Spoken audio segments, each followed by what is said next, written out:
여러분 안녕히 주무셨습니까? 참 좋은 아침입니다. 우리 2016년 4월 20일 수요일 말씀으로 드리는 오늘의 번제 함께 합니다.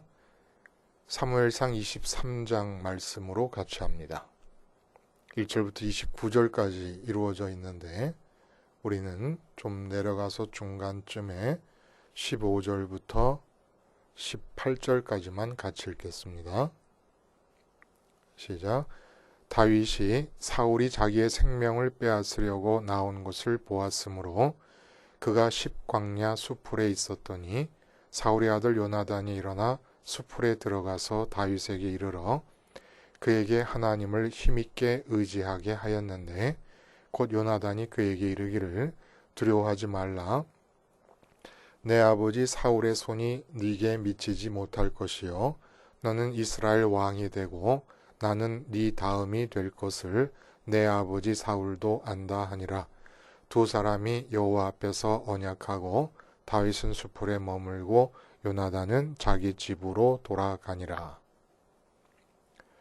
네, 오늘 우리가 함께 읽은 말씀 중심으로 희망을 죽여야 소망이 산다 라는 제목의 하나님 말씀 증거합니다. 희망을 죽여야 소망이 산다. 네, 우리는 우리나라 말의 희망과 소망을 별로 큰 구분 없이 사용을 하게 됩니다. 근데 사전적으로 봐도 똑같은 것은 분명히 아니에요. 희망은 앞일에 대해서 어떤 기대를 가지고 바란다 라고 하는 뜻입니다. 그러니까 앞으로 잘 될 수 있는 가능성. 그러니까 앞으로라고 하는 이 말에 희망의 어떤 그 내용적 포인트가 들어있어요. 근데 소망은 사전을 찾아보면 단순히 어떤 일을 바람 또는 그 바라는 것이라고만 되어 있습니다.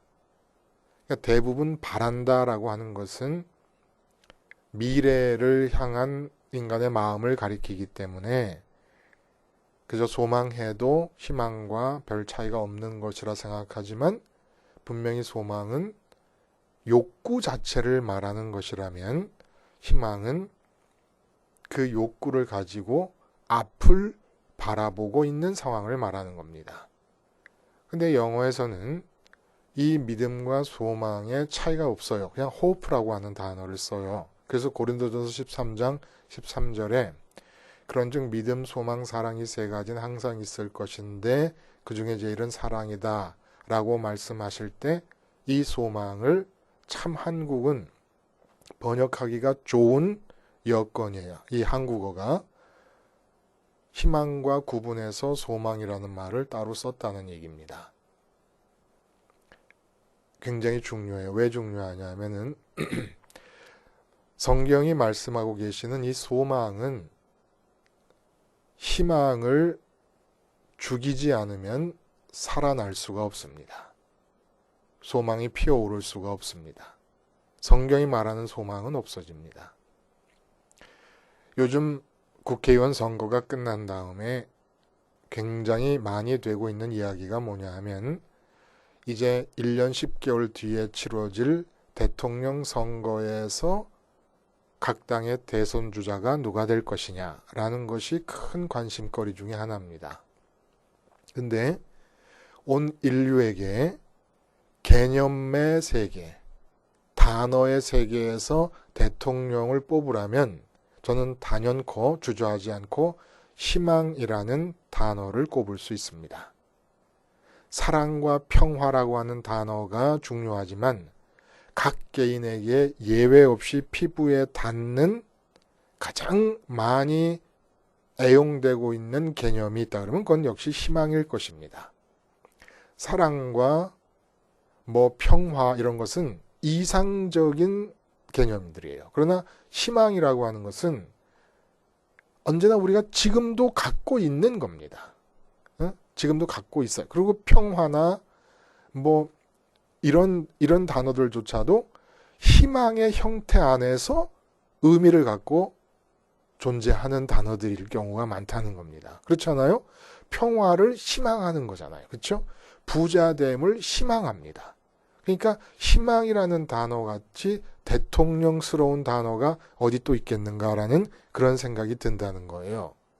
그래서 희망이 그렇게 대통령이 될 수 있는 이유, 개념의 대통령, 단어의 대통령이 될 수 있는 이유는 뭡니까? 위험을 아랑곳하지 않고 앞으로 나가게 하는 우선적인 힘. 희망이 있으면 어떤 모험이라도 감행할 수 있는 용기를 갖게 한다는 거예요. 그리고 또 지금 현재 너무너무 감당하기 어려운 어려움과 고통의 무게에 눌려 있어요. 그래도 희망이 있는 사람은 주저앉지 않습니다. 그러니까 희망이 있는 사람은 자살하지 않는 거예요. 다시금 일어서게 하는 우선적인 힘, 이게 바로 희망이라는 겁니다. 그러니까 희망이라고 하는 것은 언제나 더 나은 미래를 예상하고 기대하는 마음이에요. 그래서 이 미래에 대한 희망이 등대처럼 지금의 행위를 인도하고 지금의 마음을 용기를 북돋아주면서 일으켜 세운다는 겁니다. 그래서 중국의 사상가 양계초 같은 사람은 희망을 사람을 동물과 구별시켜주고 문명인을 야만인과 구별시켜주는 한 지표로 봅니다. 문명한 인간만이 현재를 넘어서 미래를 내다보고 그리고 지금 해야 될 행위를 결정한다는 것이지요. 근데 아예 딱 잘라서 한마디로 말하면 희망은 우리 인간을 지옥으로 이끌어가는 안내 표지판입니다. 희망이 있어야 절망하지 않아요. 절망 속에서도 일어날 수 있어요. 근데 그거는 뭐냐? 마약하는 분들이 마약 기운이 다 떨어졌을 때 막 온몸을 사시나며 떨듯 떨면서 어쩔 줄 모르고 마약을 또 맞아야 온전한 상태인 것처럼 또 이렇게 진정될 수 있지 않습니까? 희망은 인류 최대의 마약입니다. 절망을 이기는 게 아니에요. 더 깊은 절망으로 가는데 절망에 대해서 치참 절망에 대해서 마비되는 겁니다. 그러니까 자살하지 않게 한다고 희망이 대단한 것처럼 여겨지는데 실제로는 이 희망이 더 큰 멸망으로 우리를 인도해 가고 있는 거라는 겁니다. 그러면 이 세상적으로 미래에 대한 기대와 같은 의미인 이 희망과 성경에서 복음 속에서 우리에게 주어진 소망의 차이가 뭐냐? 말씀드린 대로 희망은 수평적으로 앞을 향하게 합니다. 근데 지구가 둥글다는 걸 알기 전에 사람들이 지구가 끝까지 가다 보면 어딘가에 낭떠러지가 있을 거라고 생각했잖아요. 그와 똑같아요. 희망을 갖고 미래를 향해 달려갈 때 어느 순간이 되면은 반드시 헤어날 수 없는 나락으로 떨어지게 되어 있습니다. 앞을 향해 가는 것, 가게 하는 것. 그리고 그러면 소망은 뭐냐? 미래적이라고 하는 것은 희망과 소망이 똑같아요. 그러나 복음 안에서의 미래는 수평적으로 앞으로부터 내게 다가오는 게 아닙니다. 언제나 위로부터 우리에게 옵니다. 복음에서의 시간은 예수님이 오실 것으로 예언되시고 오셨고 그리고 승천하신 뒤에 다시 오실 시간으로 시간이 흘러가는데 이 시간의 질을 결정하는 예수님의 동선이 위에서부터 아래로만 움직이고 아래에서 위로, 위에서 아래로 이렇게 움직여갑니다. 미래에서 오실 예수님이시지만은 그 오실 예수님이 계신 곳은 바로 지금 내가 서 있는 곳, 내 머리 위에 있는 하늘에 계신 분이에요. 그러니까 우리는 미래에 오실 분을 향하여 앞을 보는 게 아니라 위를 바라보는 겁니다. 예수님을 믿지 않은 세상 사람들은 수평적 차원에서 앞을 보면서 희망을 갖고 살아갑니다. 우리는 오실 예수님이 시간의 질을 결정하기 때문에 그분이 지금 현재 계시는 내 머리 위에 하늘을 향하여 우리의 마음을 방향을 정하게 됩니다. 미래는 위에서 아래로 내려오는 거예요. 우리의 미래. 복음 안에서 신앙인들, 선민들에게 있어서 미래라는 것은. 그리고 희망과 소망의 다른 점은 희망은 나로부터 유래하는 거예요. 내가 갖고 싶은 것, 내가 이루고 싶은 것으로부터 내 욕망으로부터 이루어집니다. 그러나 소망은 나 밖으로부터 약속 안에서 주어지는 것입니다. 내가 원한 것이 아니에요. 하나님께서 주시고자 약속하신 것이에요. 이런 차이가 있다는 거예요. 근데 이 소망과 희망이 무관한 것이 아니라 우리가 희망을 갖고 있는 한 소망은 살아나지 못합니다. 희망이 소망을 죽입니다. 소망을 살리려면 희망을 죽여야 된다는 얘기예요. 도대체 오늘 본문이 무슨 내용이길래 이런 얘기를 하고 있는 것인가? 우리가 읽은 부분을 중점적으로 보면 어떤 부분이냐면 이제 다윗이 이 헤레스풀에서 이제 머물고 있고 이렇게 피신 생활을 하고 있는 도중에 유대 땅에 그일라라고 하는 성읍이 있어요. 블레셋 땅과 접경 지역 부분에 있는 그런 성읍이 있는데 그곳에 추수 시절, 추수 때에 블레셋이 침략을 해가지고 유대인 유다 지파 사람들, 그일라의 거민들이 추수한 곡식들을 다 뺏어가기 위해서 침략을 하게 됩니다. 이 사실을 알고 난 다윗이 하나님께 2번씩이나 묻고 가서 무찌른 거예요. 근데 이 소식을 들은 사울이 이제 다윗을 잡으러 오려 할 때 그일라 사람들이 다윗이 자기네들을 블레셋의 손으로부터 구원해 주었음에도 불구하고 다윗을 배반하고 사울의 손에 넘기려고 마음을 먹게 됩니다. 이 사실을 알고 미리 그일라로부터 도망을 나오는 거예요. 피신을 나와서 10이라고 하는 광야에 머물 때에 요나단이 아버지 사울왕 몰래 와서 다윗을 만나는 장면을 우리가 읽었습니다.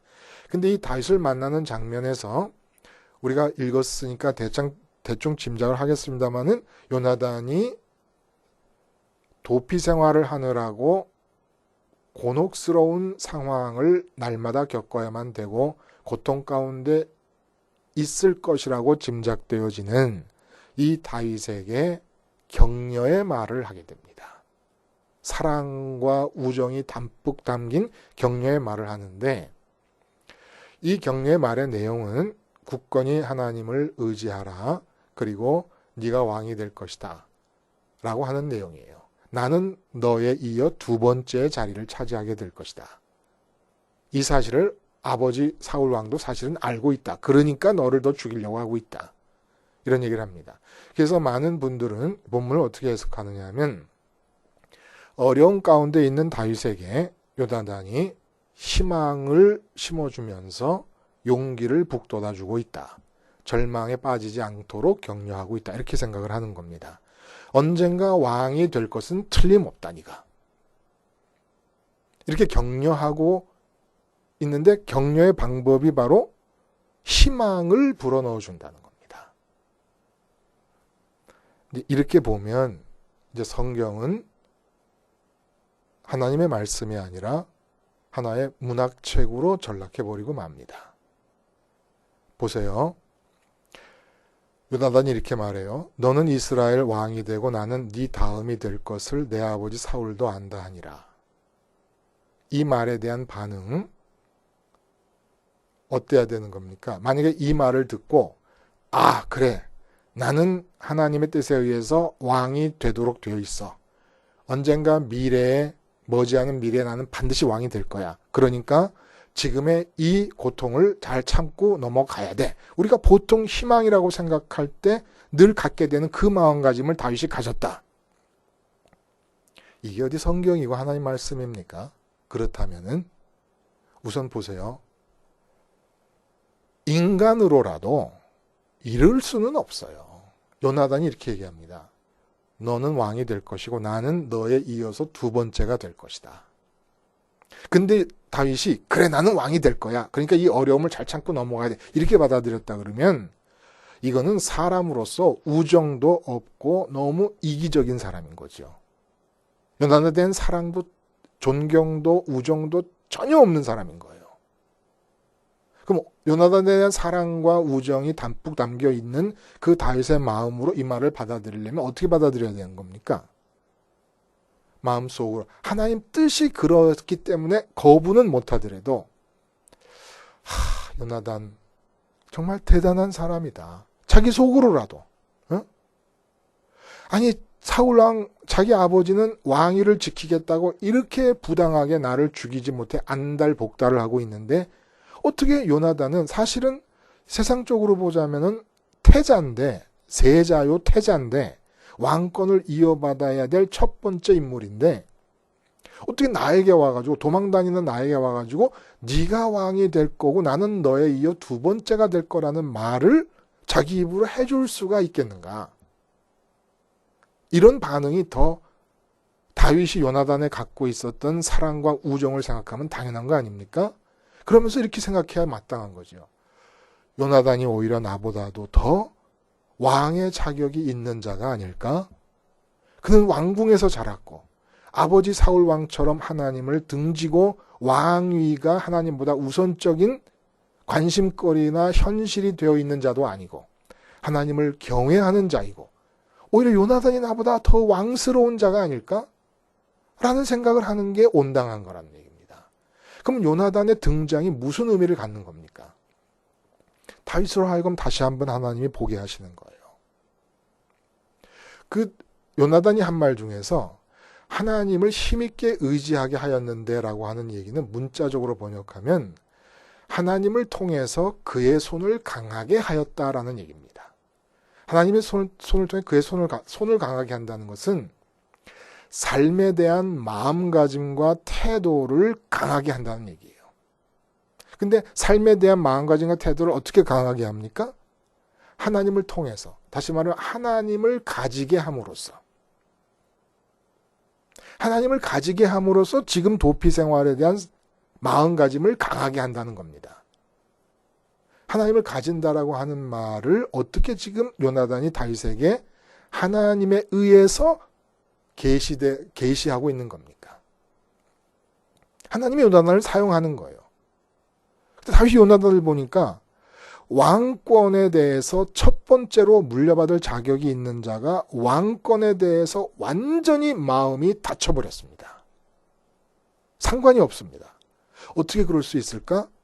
하나님을 가졌기 때문에, 마음이 하나님으로 차 있기 때문에 왕권에 대해서 아무런 욕구가 없습니다. 그 요나단의 마음을 하나님의 말씀으로 다윗 앞에 제시하시는 것입니다. 이건 뭘 말하는 겁니까? 앞으로 왕이 될 거라는 확신 속에, 그 희망 속에서 지금의 어려운 도피 생활을 지나지 말고 지금의 도피 생활에 대해서 강한 태도와 마음가짐을 가질 수 있기 위해서 지금 이 자리에서 너는 나를 가져라 라는 겁니다. 앞으로 다가올 왕위가 틀림없이 내 것이 될 것이라는 희망 속에서 지금을 견디지 말라는 거예요. 지금을 강한 마음으로 견딜 수 있는 힘의 근원을 어디서 얻느냐? 요나단이 하나님을 가졌기 때문에 왕위를 떨쳐버렸던 것처럼 반드시 너에게 줄 왕위를 마음에서 떨쳐버리고 왕위를 마음속에 쥐는 희망 대신에 지금 현재 네 위에 있는 하나님을 가짐으로써, 요나단이 그런 것처럼 하나님을 가짐으로써 지금 이 어려운 삶에 대해서 평강으로 넘어가고 기쁨으로 감사로 받아들이면서 승리하라는 얘기입니다. 지금 하나님을 가짐으로써. 우리가 사업이 안 된다 그러면 많은 경우에 예수님 열심히 믿고 열심히 근면하고 열심히 기도하고 헌금 생활하고 충성 봉사하면서 뛰면은 하나님께서 언젠가 우리 사업을 잘 되게 해주실 것이다. 이게 바로 사탄의 사자로서 전하는 말씀이라는 겁니다. 하나님께서 사업에 대해서 잘 되게 해주시는 것이 분명한 뜻일지라도 그 사업이 잘 되는 때를 희망으로 삼고 기대하고 있다가 그때 가서 기뻐하려고 그러지 말고 사업이 잘 됐을 때 사업으로 기뻐할 수 있는 마음의 여분이 조금도 남아있지 않을 만큼 지금 사업이 안 되고 있는 어려운 지금 하나님 때문에 한번 기뻐할 수 있는 사람이 돼보라는 얘기예요. 그래야 왕 위에 올랐어도 사업이 잘 될 때가 되었어도 사울처럼 하나님보다 왕위를 먼저 마음으로 끌어들이고 사업 잘 돼서 벌려지는 돈을 하나님보다 먼저 끌어들이는 일이 없다는 얘기입니다. 사업이 안 될 때 만족하지 않으면 하나님은 사랑하시는 한 사업을 잘 되게 하실 수가 없습니다. 왕위 때문에 쫓기며 도피 생활을 하는 동안에 하나님 때문에 만족할 수 없는 한 하나님은 마음 놓고 다윗에게 왕위를 줄 수가 없었습니다. 소망은 뭐예요? 지금 내가 완전히 행복할 수 있다. 지금 내가 완전히 기쁠 수 있다. 지금 내가 완전히 평강할 수 있다. 이게 소망이에요. 지금. 왜 어떻게 지금 가능하냐? 내 위에 지금도 하늘에 계신 하나님과 주님으로 인해서 그리고 그분들의 교제를 가능하게 하는 성령님께서 그분들과 나 사이에도 성령님의 교제를 통하여 그 주님과 하나님을 갖게 해주심으로써 지금 이 자리, 이 상황, 이 환경 그대로 놔두고도 나는 얼마든지 행복할 수 있고 완전히 만족할 수 있고 이 세상 사람 그 누구도 맛볼 수 없는 평강 가운데 거할 수 있다라는 이 믿음으로부터 소망이 생기는 겁니다. 소망은 위로부터 지금을 향하여 오게 되는 거예요. 앞에서 주어지는 게 아니라. 그러니까 이 세상에서 내 일이 잘 되기를, 내 자식이 잘 되기를, 내 몸이 건강하게 되기를 이런 희망을 갖고 있는 한 우리는 계속해서 소망이 있는 하늘이 아니라 지옥이 기다리고 있는 나락을 향하여 걸어가게 될 수밖에 없다는 얘기입니다. 왜 그렇습니까? 왜 우리가 희망을 가진 자가 자살하지 않아요? 지금 어려운 상황이 있어도 마음은 희망의 내용, 무엇인가 이루어지는 그 앞날에 가 있기 때문에 지금 이 절망의 무게를 마음이 피해가는 거잖아요. 근데 마음이 가는 것, 마음을 드리는 것, 이게 뭐라 그랬으면 이게 믿음입니다. 그럼 사업이 안 되는 사람이 사업이 잘 될 때를 희망한다. 그래서 사업이 안 되지만 참고 견딘다. 그 사업이 잘 된다는 사실이 믿어지는 거예요. 그 사업만 잘 되면 내게 기쁨이 주어질 거라고 믿어지는 겁니다. 이 믿음이 하나님을 향한 믿음과도 똑같은 거예요. 왜 하나님을 믿어요? 하나님만이 나의 기쁨이고 나의 만족이라는 것을 믿는 게 하나님을 믿는 겁니다. 그리고 주님을 왜 믿어요? 주님만이 궁극적인 기쁨과 만족의 근원이신 하나님께로 나를 끌어가실 수 있다고 믿는 겁니다. 그러면 어떻게 소망할 수 있습니까? 하늘에 계신 하나님을 소망하며 그분을 가질 수가 있습니까? 그게 바로 오늘 본문에 우리가 읽은 부분 앞뒤로 나오고 있다는 거예요. 그 앞뒤로 나오고 있는 부분의 내용이 뭡니까? 그일라를 도우려고 그래요. 하나님께 묻습니다. 그리고 그일라가 배반을 합니다. 근데도 또 하나님께 묻고 그일라는 이 배반을 한 그일라에 대해서 분노한 마음으로 얼마든지 죽이고 도망갈 수도 있는데 그냥 그대로 도망갑니다. 한마디 원망도 없이 도망갑니다. 이게 바로 하나님을 소망하는 자가 하나님을 갖기 위한 기본 조건이에요. 절대 선악과 나무 따먹은 이전으로 돌아가는 겁니다. 판단하지 않는 거예요. 내가 느껴지는 감정을 따라 행동하지 않는 겁니다. 자, 그일라를 보니까 돕고 싶어요. 돕고 싶은 마음도 죽여버리는 거예요. 어떻게 죽입니까? 하나님께 물으면서. 돕고 싶은 이 마음, 이건 내 마음이고 내가 가서 그일라를 돕는 게 하나님 뜻 안에 있는 건가 없는 건가? 선악과 따먹기 이전으로 돌아가는 겁니다. 하나님께서 선하게 여기시는 일인가 아닌가? 그리고 그일라가 배반했어요. 그러면 내 기분으로는 죽여버려도 마땅해요. 다. 은혜를 원수로 갚으니까. 아니 그일라를 구했는데 그일라 사람들이 다윗을 사울에게 넘겨준다는 게 말이 됩니까? 근데 그 감정도 죽여버려요. 나를 배반한, 은혜를 배반한 저들은 악하다라는 판단도 죽여버립니다. 이렇게 판단이 죽어버리고 선악과 따먹기 이전의 상태를 회복할 때에 하나님은 내게로 오시고 소망이 이루어지는 겁니다. 그 단계가 사랑이지요. 그리고 마지막 부분에 보면은 10광야에서 마온 광야로 나갔는데 거기에서 사울이 거의 다윗을 포위하고 이제 이 사울의 손이 다윗에게 미칠 지경이 됐습니다. 이때 블레셋이 쳐들어왔다는 소식을 듣고 사울이 어쩔 수 없이 회군하여 블레셋과의 싸움을 위해 나가게 됩니다. 이건 뭘 뜻합니까? 하나님을 갖기 위해서 가져야 될 마음. 소망은 하나님을 가짐으로써 지금 완전히 평강하고 완전히 행복할 수 있다는 걸 믿는 것이 소망이고, 그리고 그 하나님을 갖기 위해서는 판단하지 선악과 따먹기 이전으로 마음이 돌아가야 되고 십자가에서 죽음으로써 가능한 거 아닙니까? 그리고 또 한 가지 마지막 부분에서는 보세요. 다윗이라는 한 사람을 하나님이 구원하시기 위해서 국제관계를 동원합니다. 블레셋 사람들이 침략하게 함으로써 사울이 블레셋과 맞서게 해서 바로 이제 포위해서 잡기 직전에 돌아서게 합니다. 이건 뭘 뜻하는 겁니까? 나를 향하신 하나님의 사랑은 국제관계를 이용해서도 실행되어 간다.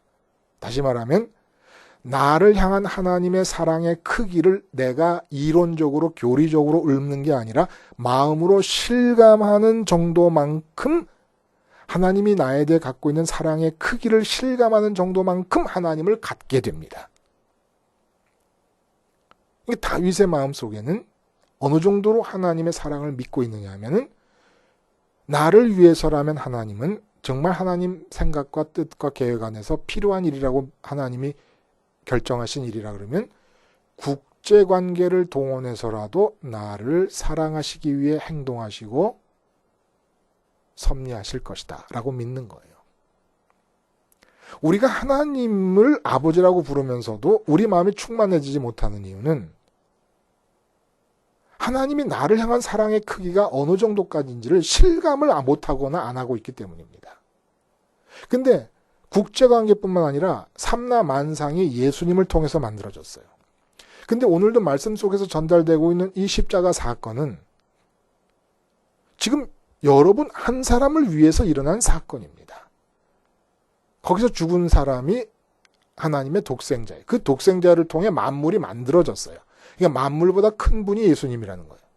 그러니까 이 사랑이 십자가를 날마다 기억하고 생활하면서 진짜 예수님을 나 때문에 십자가에 걸어서 죽이신 그 하나님의 사랑의 크기가 점점 더 실감이 되면서 하나님이 실감되는 그 사랑의 크기만큼 하나님이 내 것이 되는 겁니다.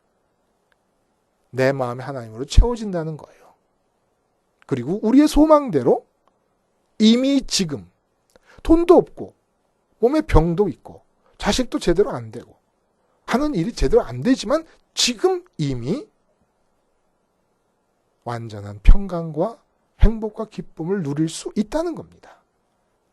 이게 바로 소망인 거예요. 근데 이 땅에서 수평적 시간선상에서 앞으로 이루어질 일을 희망하면 이 소망은 묻혀버리고 죽어버리고 만다는 겁니다. 소망은 우리를 이 땅에서도 천국으로 살게 할 뿐만 아니라 천국으로 인도해 드릴 것이고, 희망은 우리를 지금도 지금을 불만으로 갖게 하는 지옥을 살게 할 것이고 궁극적으로도 지옥으로 이끌어 가게 될 것입니다. 기도하시겠습니다. 하나님 아버지, 십자가 생활을 통하여 판단을 중지하는 선악과 따먹기 이전의 상태로 삶을 돌이키며 십자가 생활을 통하여 주님을 나를 위해 십자가에 거신 아버지의 사랑의 크기를 날마다 더욱더 크게 실감함으로 지금 완전히 행복할 수 있다는 소망을 온전히 이루며 살아가는 자들이 되게 해 주시옵소서. 예수님의 이름으로 기도하옵나이다. 아멘.